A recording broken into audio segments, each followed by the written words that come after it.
Bon dia a tots.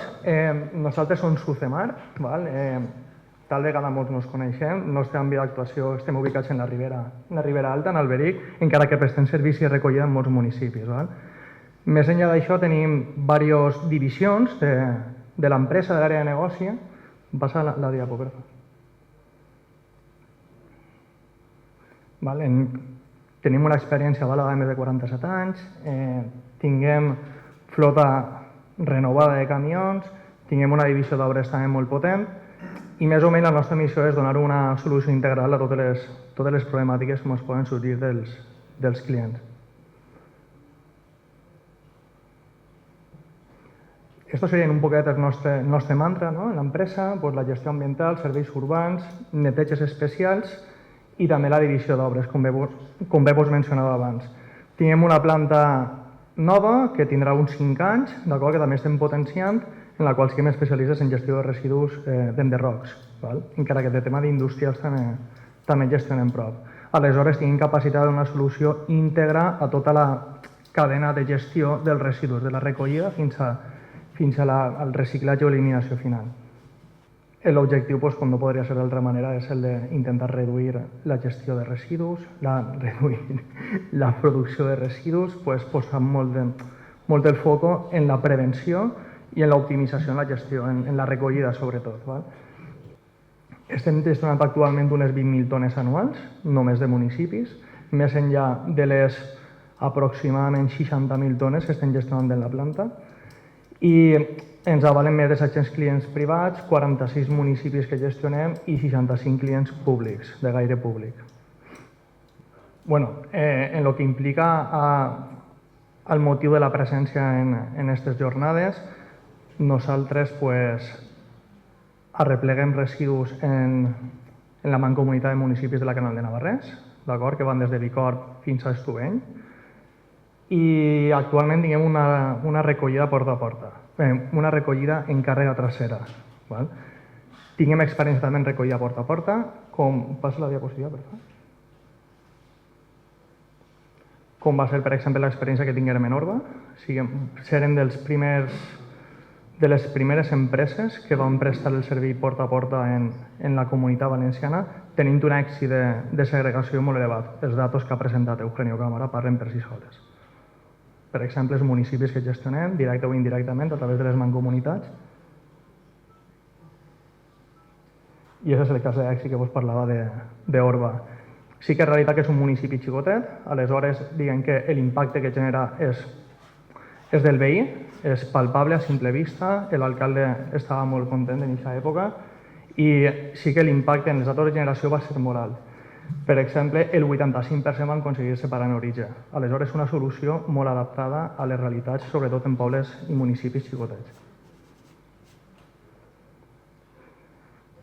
Jo soc una persona que m'agrada molt posar molt el foc en el tema de la comunicació.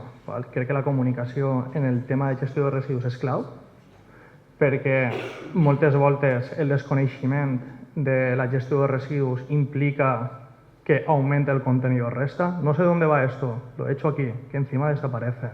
Aleshores, crec que tinguem una tasca molt important en l'equip de comunicació de les mancomunitats i del consorci en conscienciar a la gent de la realitat i la problemàtica que impliquen els residus. El residu no desaparece, se transforma, i moltes vegades tinguem que posar el foc en el productor, en el veí. Els que generen residus siguem nosaltres i les empreses que els recollim, d'acord?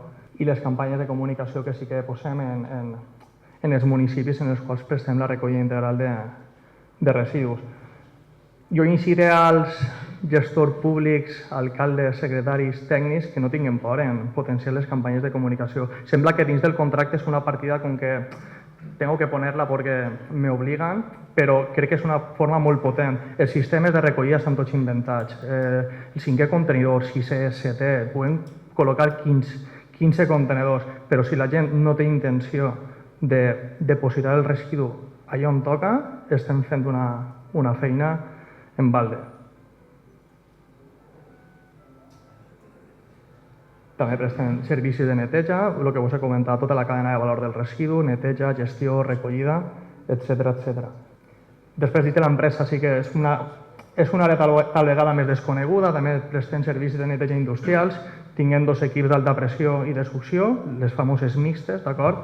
Aleshores, ens presta molta possibilitat per a desatascos en serveis urbans, claveguerams, indústries privades, d'acord? Per exemple, si a algú li agraden les papes, el municipi d'Alberic és un municipi que tenia moltes papes, doncs, tots aquests clients privats que tenen molta producció de llots recurreixen a nosaltres per donar-li solucions integrals a residus industrials. Però bueno, això és una pata que dins de l'àmbit del consorci no aplicaria, però tinc que dir-ho en la presentació. També prestem desinfeccions. A dia d'avui, no, per sort, el Covid pareix pretèrit, no? Però és present. En aquesta època es pugui imaginar la demanda d'aquest tipus d'actuacions que tinguérem. Estem capacitats, tinguem formació i tinguem equips per a poder fer desinfeccions integrals en qualsevol indústria també. Y bueno, esto es pues la empresa fa 2 anys va decidir donar el vot internacional i en company d'un soci decidirem anar a la República Dominicana. ¿Vale? Aquella realitat és distinta a esta, tenien un sistema molt precari de gestió de residus, és tan senzill com imaginar-se Espanya fa 80 anys. Espanya fa 80 anys se recogia basura, se metia en un agujero. ¿Val? A més, amb un clima tropical, moltes pluges, fermentació i molt mala educació de la gent en quant a la basura. El primer dia que apareguen allí contenidors i càrrega trasera és com que havia llegat la NASA, ¿no? Esto es un camión con puertas. Claro, la realitat social és una altra. I des de 2023 estem clavats en aquest lío. I després, com quasi totes, no, diria que totes les empreses que presten recollida de residus tenen instaurada ja els sistemes de seguiment i de traqueo dels vehicles, també del plenar dels contenidors, que ens donen informació en temps real sobre les recollides i les quantitats que n'hi han generades, puguem planificar i optimitzar les rutes per a emitir menys CO2, que també és un estalvi, més enllà de l'emissió, el consum de combustible. I això era tot de Sudemar, de moment. Gràcies.